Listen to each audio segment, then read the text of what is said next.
Ira stepped onto her balcony barefoot, still in the red dress from the night before, looking for the simple comfort of sunlight.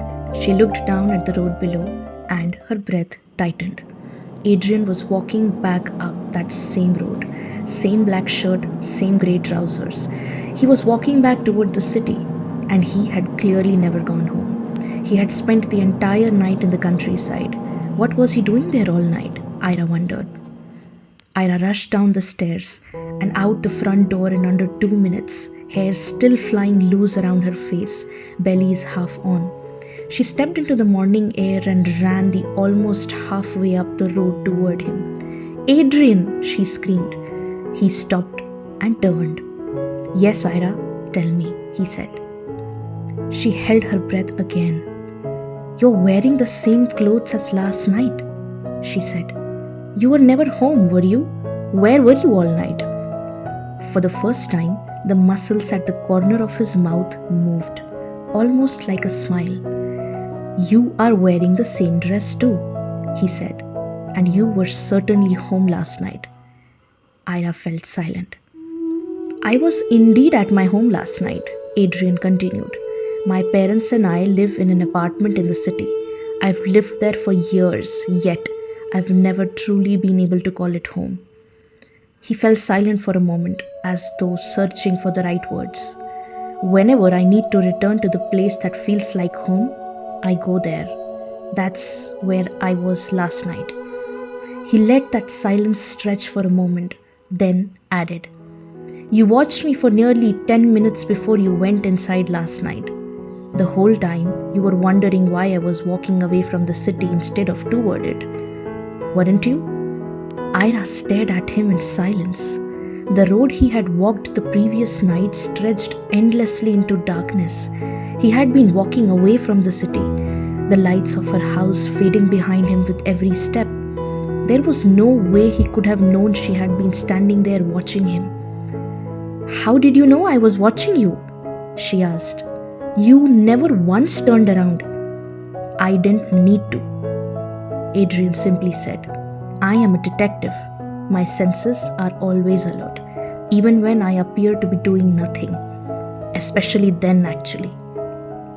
He had a faint smile touching his lips. He then continued, Don't worry. None of this was magic. The sound of your footsteps, the pause before your door opened, the direction the wind was coming from, several small things, none of them secret. It was the most he had said to her since they met. Ira looked at him, and before she could think about it too carefully, she said, Could I come with you? To your home in the countryside? The request surprised even herself. She had told herself not 12 hours ago that she wanted nothing more to do with this man, and yet, here she was, trying to be a part of his world. Adrian reached into his pocket and held something out to her. A key, large, heavy, almost old-fashioned. It was ornate and dark metal. I do not invite people into my private spaces, Adrian said quietly. In fact, I never have. But even if there is a slightest possibility that we become partners, then you should have access to the place that matters most to me, he said, looking at Ira directly in her eye. He placed the key in her palm. 3 streets from Mr. Yoshi's house, he said. A small grey cottage. Old.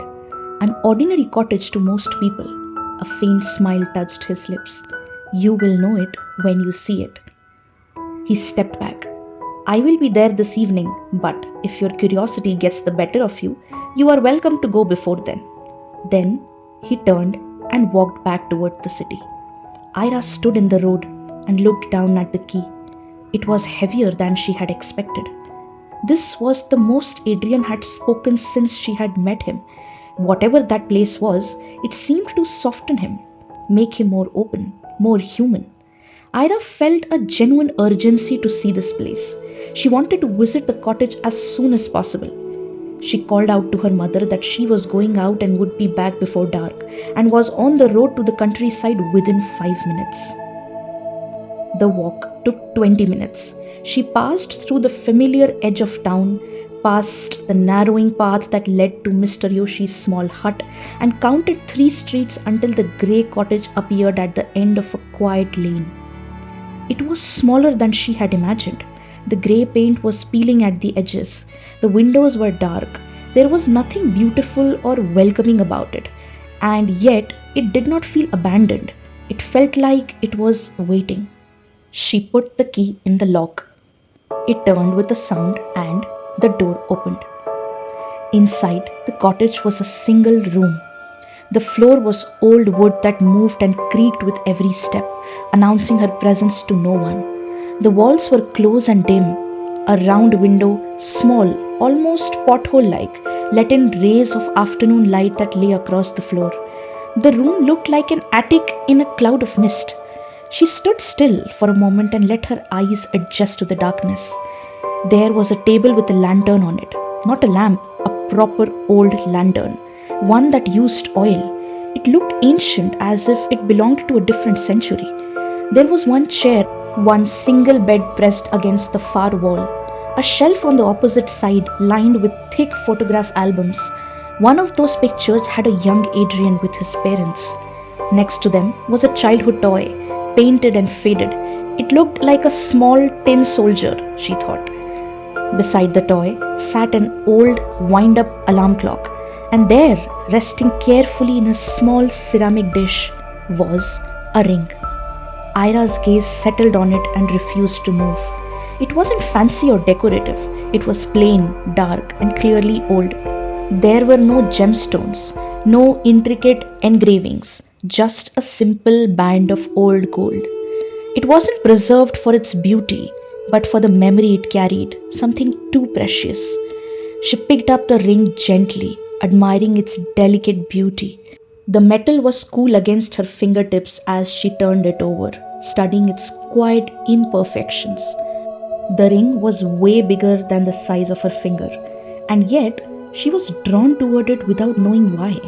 Then, before she had fully realized what she was doing, she slipped it onto her finger. She first slipped the ring onto her longest finger, then moved it to her ring finger. After a moment, she took it off and tried it on the other hand instead. By then, she was delightfully adorning herself with the ring, turning it from finger to finger and hand to hand, deciding where it suited her best. It hung loosely at first, then, to her astonishment, the ring started glowing in a bright flash of golden light. It began to tighten, shrinking until it fit her finger perfectly, locking itself around her ring finger. What happened next was way beyond anything Ira could have ever imagined. Without warning, strong rays of light emerged through the narrow gaps between the wooden floorboards. Ira stood there shocked. At first, they were little more than faint golden threads, but with every passing second, they grew brighter, multiplying into long diagonal golden rays of bright light. It was as though something immense had awakened beneath the cottage. There was no sound, no tremor, only light, ancient, warm, and impossibly alive light, pouring upward through the floor. The glow intensified until it filled the room. Ira raised a hand to shield her eyes. Within moments, it had become too bright to look at. Ira panicked as she stepped back and hit the shelf. But just then, something else took her attention. The floor had started to move. A section of the wooden planks slid apart, smooth and deliberate, as if they had done this 1,000 times before. And in the gap below them, heavy light bloomed upward. It wasn't pale or flickering, it was a deep, burning light. Amber and red and gold all at once, warm as a fireplace, bright as the sun. Ira stood still. She could not see the bottom of this opening. She got to her knees and peered down into it, and she felt, against all logic, against every sensible instinct, a pull. Not a dangerous pull, a curious one. The feeling of standing outside a forbidden room and finding the door already open. She looked at the light below her. She looked at the key, now hanging from the lock across the room. She looked at the ring on her finger, and then she jumped. She braced herself for a scary fall, and she did feel the fall briefly. the rush of air, and the free fall in the bright golden void. But then, before fear could settle into her body, she noticed that she had stopped falling. The falling had slowed to a float, soft and weightless as if the air itself wanted to catch her and bring her down gently. Feeling light as a feather, she drifted the last few feet until her red bellied shoes touched solid ground without a sound. She looked up just in time to see the golden light withdraw into itself. The glowing void sealed shut without a sound, dissolving into thin air until no trace of it remained. She slowly looked around, trying to make sense of what had just happened. Where had she landed? What was this place? And she stood frozen. She couldn't believe this visual in front of her eyes. She was standing in a library, the grandest library she had ever seen. In fact, library no longer felt like the right word for this. This wasn't a building filled with books. It was a world where books lived. There were countless corridors in every direction with shelves stretched all along. The end of the corridors disappeared into a warm golden hue that her eyes could never quite reach. The library had floors that climbed so high that their tops melted into a soft red haze as though they had forgotten where the sky ended. Floors after floors circled the endless space above her, each one lined with books packed so closely together that they looked like walls built from knowledge. From every floor, endless corridors branched out in every direction, each one lined from floor to ceilings with shelves that vanished into the distance. Every path seemed to lead to another, and then another, until the library felt less like a place and more like an entire world folded inside itself. She stepped toward the railing. Below her, more floors fell away into the glow, then more and more.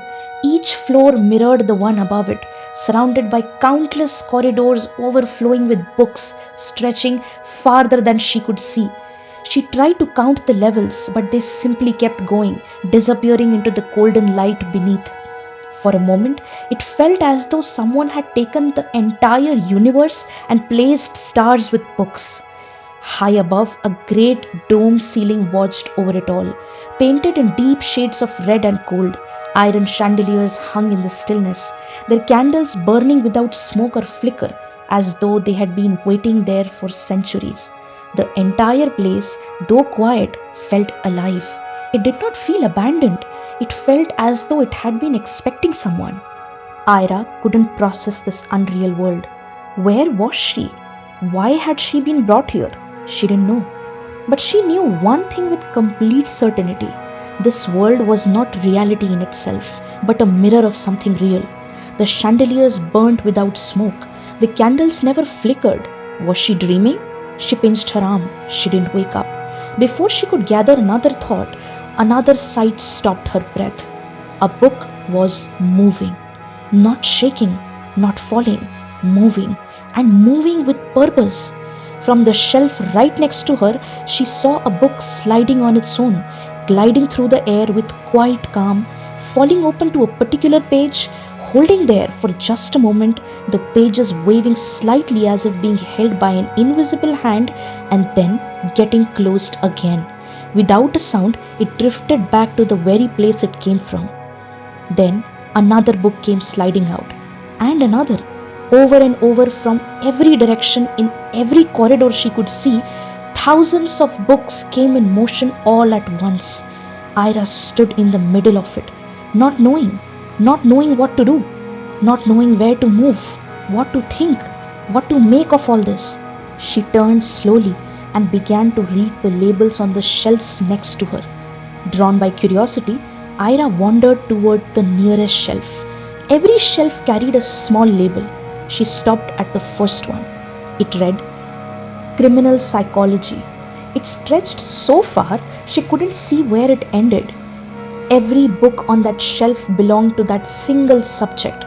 There were books named Criminal Behavior, Interrogation, Patterns of Deception, The Minds of Serial Offenders, Reading Body Language, Reading Human Behavior, the art of observation, detective essentials, identifying lies, negotiation under pressure, forensic interviewing. The shelves went on and on with thousands of such books. There were books on investigations, books on human behavior, books on strategy, books on memory, books on discipline, and so much more. She walked further and reached the next corridor. This corridor was just as endless as the previous one. It read, "Rules for sitting, speaking, and eating." Ira frowned. She looked ahead at the shelves of the corridor. There were books with strange titles: Table Manners, Greeting Elders, Speaking with Strangers, Making Eye Contact, Listening, Expressing Gratitude, How to Greet Your Parents, Speaking to Colleagues, Dining Etiquette, Receiving a Guest. Hundreds, perhaps thousands of such tiny life lessons that together taught a person how to simply exist among another people were here in the form of books. Ira stared at the titles. Who needed books to teach them how to eat, or how to thank someone, or how to talk to their own parents? She wondered. Suddenly, a heavy realization entered her. This library had not been built, it had grown. Every corridor was a part of Adrian. Every lesson, every skill, every rule that had ever become a part of him was all here. Every book was something he had learned, remembered, practiced, or carried with him. She looked around carefully. This wasn't simply a place hidden beneath his cottage. This was his cottage, his real home. The place he had spoken about, the place where he spent the whole night, was actually in here. Her chest tightened. For the first time, Adrian's silence made sense. His reserved self, his distant eyes. No wonder he spoke so little. No wonder every word felt carefully chosen. It was as though his entire life had been spent collecting knowledge instead of collecting moments. She continued walking until she noticed something strange. One corridor stood apart from all the others. No golden light reached it. The chandeliers ended before its entrance, leaving it in complete darkness. Above it hung a label named "Prohibited." A chill ran through Ira. She stepped closer and started reading the titles from the first shelf. Playing outside is forbidden. No extracurricular activities. Chess is not a career. No outings with friends. Crying won't clear exams. Beyond them were hundreds more, disappearing into the darkness where even the moving books seemed slower and quieter. Ira stood silent. Who writes books explaining why people shouldn't play, or go out with friends, or cry? Was this part of Adrian's training? His profession? Or had someone spent years teaching him what he wasn't allowed to become? Ira was confused. Perhaps this place was trying to tell something about Adrian that he himself had never found words to say. The library offered no answers, only more questions. She felt a strange curiosity to explore the prohibited corridor and started walking towards that dark corridor where no light reached. The books here were still moving, sliding out, opening, returning, but the further she walked in this direction, the slower they seemed to move, as if even they were becoming cautious of her presence. As she wandered through the shelves, one book caught her eye. Unlike the others, it was covered in a thick layer of dust. She pulled it out carefully and read the title, "The Longing." It read. Her fingers lingered on the title. Just then, she heard a faint crackling sound.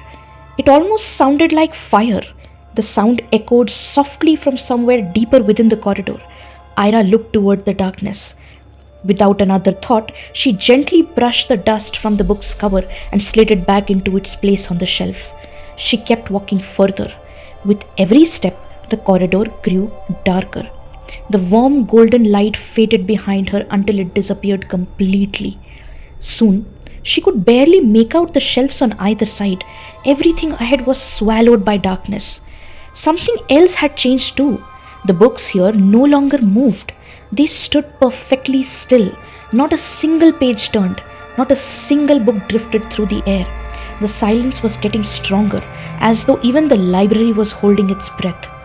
Ira stopped as soon as her fingers brushed a shelf. She pulled out the first book she touched. It was too dark to read the title.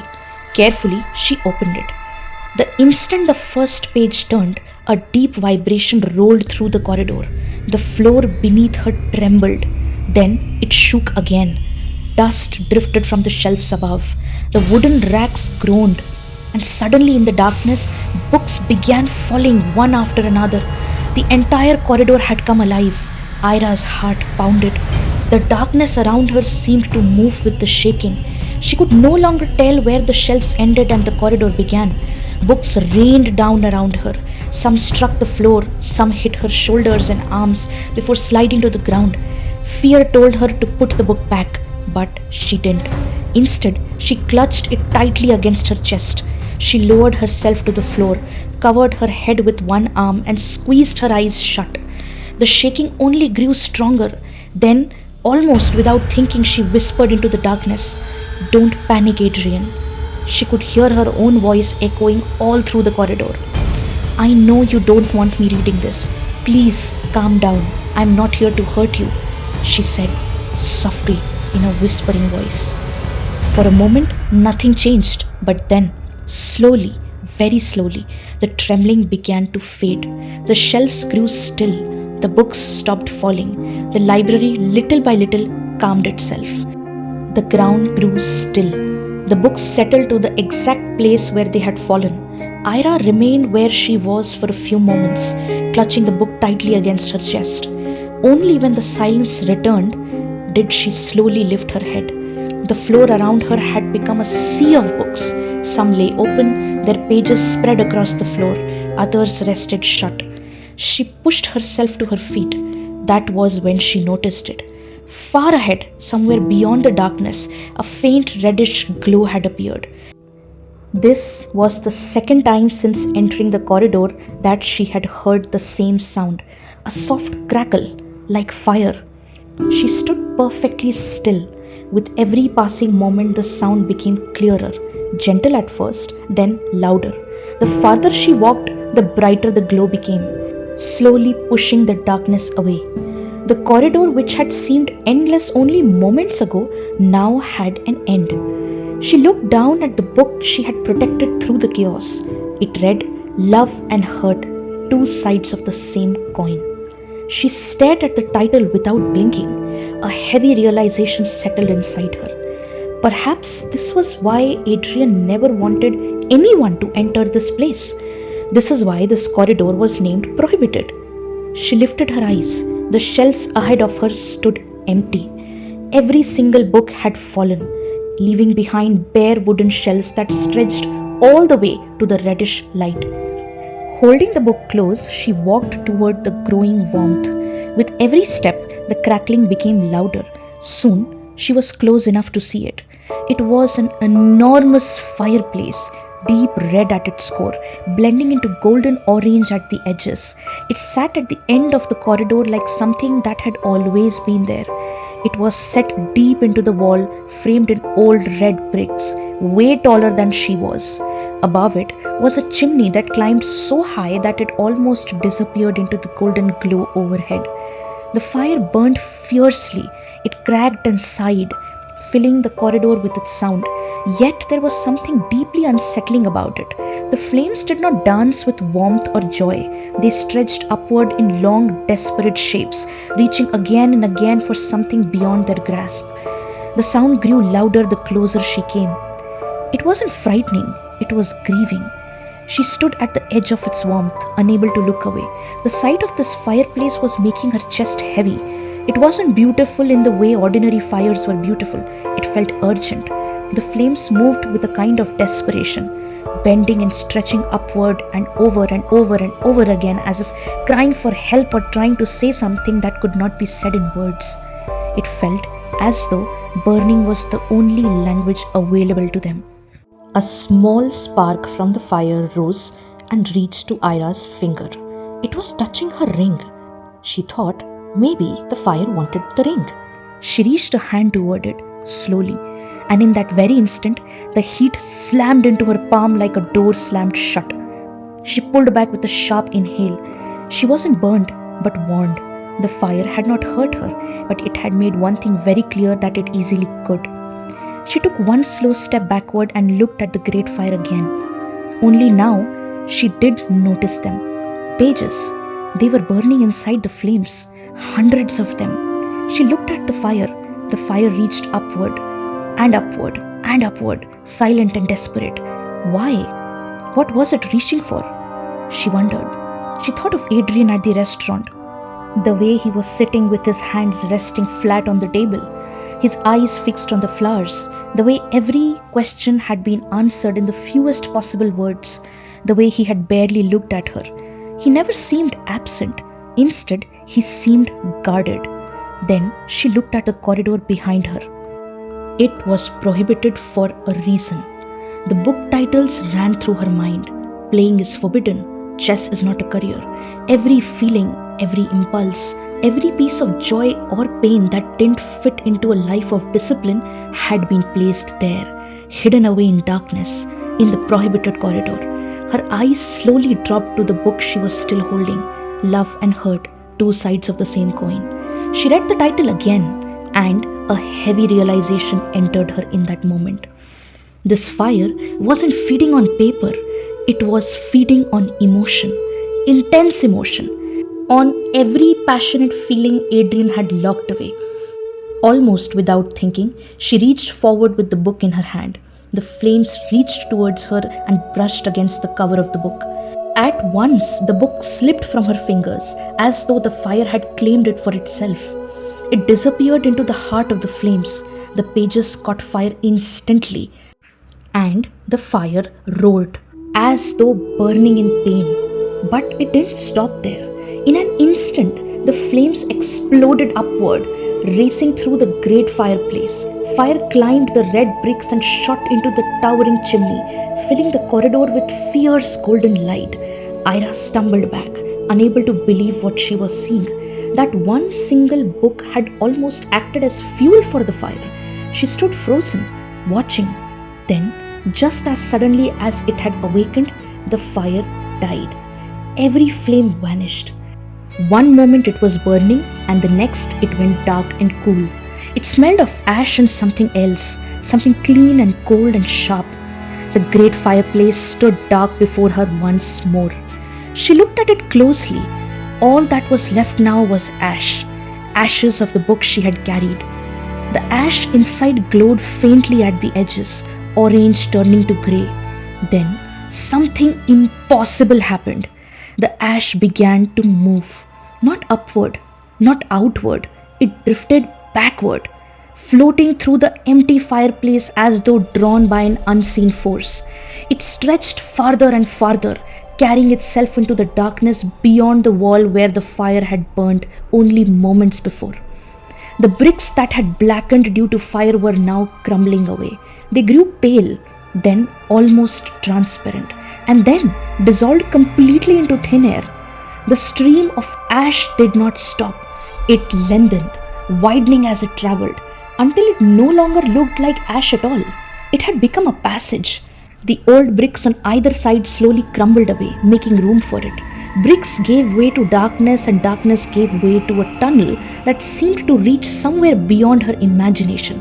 Right before her eyes, the fireplace had transformed into an entrance, a tunnel. From somewhere deep within the passage came a breath of icy air, then another. Only moments ago, fire had lived there, and now an unexpected cold breeze poured out through that opening. Ira stood there watching it all happen in front of her.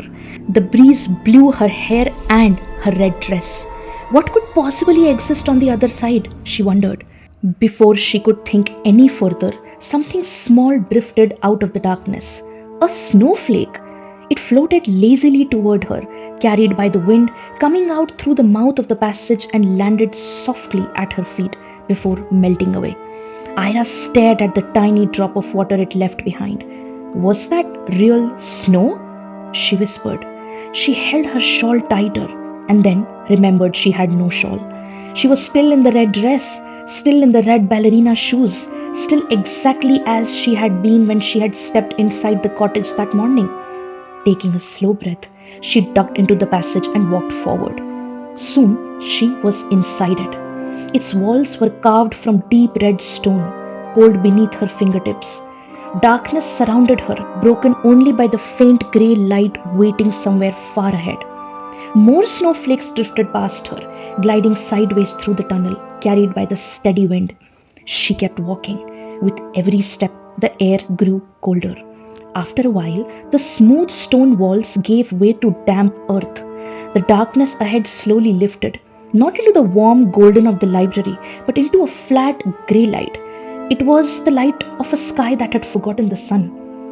One final step, and she walked out of the passage. The view left her speechless. She was standing right in the middle of a forest that was all white. Every tree stood wrapped in snow. The ground beneath her feet was white. The branches carried a silent weight of frost.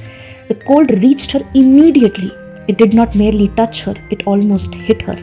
A sharp gasp escaped her lips. The air that filled her lungs was so cold it felt like breathing glass.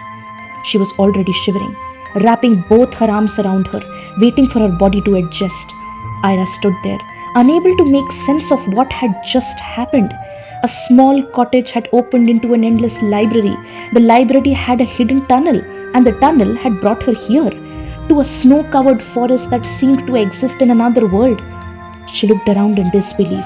How could any of this be real? She wondered. I never imagined a cottage could be this vast, she whispered to herself. She looked around at the forest. The trees rose on every side, black and enormous, their trunks so thick she could not have reached both arms around them. Every branch, every surface, every inch of ground was buried under snow, deep and settled. It seemed like it had been there for a very long time, packed hard on top and untouched by any foot. There was no path. There was no light source she could identify, and yet she could see. Everything rendered in the flat grey of a world where the sun had not risen in years. There was no sound. That was the worst of it. A forest should have sound. Wind in branches, water somewhere, the small movements of small things. The forest had none of it. It was as quiet as a room with all the doors closed. She turned slowly. Every direction looked the same. Trees and dark and snow and silence. Go back, a part of her said. Find the passage and go back. She turned to look for the tunnel. There was only forest behind her. Ira's eyes widened. She took a long breath, picked a direction. It didn't matter which. There was no logic available to her here. The tunnel had closed behind her. She did not know where it go. She did not know how to go back from this world. All she knew was that she had to walk and find a way. Her shoes punched through the top layer of snow with every step, sinking ankle deep before she could pull her foot out and take the next one. The cold had already moved through her feet entirely. She could feel her toes, but only barely, the way you feel something through thick gloves. The light was slowly fading away. With every step, the forest began getting dark, and then a branch broke. She stopped. The sound had been enormous in the silence, and this was the first sound she had heard here. A crack so clean and sudden it had no echo, just arrived and ended. She turned toward it slowly. The trees stood dark and still, nothing moved. Then she saw them. Two pale points of light low to the ground, about 30 meters away, still as stones. Ira realized within seconds what it was, a pair of eyes looking at her. She did not move. She didn't breathe. She stood with the snow at her ankles and the cold in her lungs and her red dress, and all the white snow around her, and she watched those eyes and they watched her. They were pale yellow. The shape behind them was enormous, dark against the dark, and for a moment she thought it was a bear. She thought it would turn away, but then it moved. It was a wolf. It took a step towards Ira, the head dropping as it moved, the massive shoulders rolling forward. Then another step. The distance between them was collapsing, and without giving it any second thought, Ira ran. Her body threw herself forward and she was already moving between the trees, crashing through the surface of the snow with every desperate step. Her arms out of balance, branches catching at her hair, her face, the fabric of her dress. The cold air dried up her throat every time she opened her mouth. Behind her, she could hear it, the heavy thud of its paws striking the snow, the steady rhythm of its breath, the occasional crack of a branch behind its weight. It was running wildly. She ran harder. A narrow path opened between the trees and she burst into it. The ground was flatter here, and for one moment she thought she escaped. For one hopeful moment she thought, I'm faster, I'm pulling away. And then the path ended. The trees crowded in again, forcing her to slow and weave between them. The wolf didn't slow at all. Its footsteps were closer now. Its breathing was clearer. She glanced back. She knew she shouldn't. The sight almost stole the strength from her legs. It had an enormous size. Its pale eyes were fixed on her alone, as though the chase had already ended. Ira turned back and ran. Then her foot caught something. She never saw what it was. A root, a branch buried beneath the snow, something hidden. Her ankle twisted. Before she could catch herself, she was falling. The ground rushed up to meet her. She hit the snow hard, both palms striking first, then her knee. The cold shot through her body like a blow. She tried to stand, but the pain exploded through her ankle. She forced herself onto one knee anyway and looked back. The wolf was barely 20 feet away, still coming. Its paws crushed the snow in slow, steady steps. Its breath rose in long white clouds into the freezing air. Its yellow eyes never left her. 20 feet. She couldn't run. 15. The distance between them disappeared with terrifying ease. Her heart pounded so hard she could hear it. The wolf took one giant leap towards her, showing its wild teeth. Ira squeezed her eyes shut. Her hand moved before her mind could. Only then did she feel the ring. She had forgotten it was still on her finger. Without thinking, she wrapped her fingers around it and pulled. In an instant, everything turned white. The forest vanished. The cold vanished. The sound of the wolf disappeared. The next instant, she hit the wooden floor of the cottage. Not gently, she dropped, as though someone had cut the strings that held her upright. The floor struck her cheek, her palms, her knees, the same knees that had crashed into the snow only moments ago. She lay there, breathing heavily. The air around her was warm. She took in one breath after another, her eyes tightly shut, both hands pressed against the wooden floor as though she needed to make sure it was real. The ring lay next to her on the wooden floor. It had regained its original size, bigger than her fingers. She could still feel the strength of it. Heavy, still cold. She didn't move. The old clock ticked somewhere above her. Afternoon light spilled softly through the round window. Outside, a bird sang. The quiet felt almost unreal after everything she had just lived through. Slowly, she pushed herself up.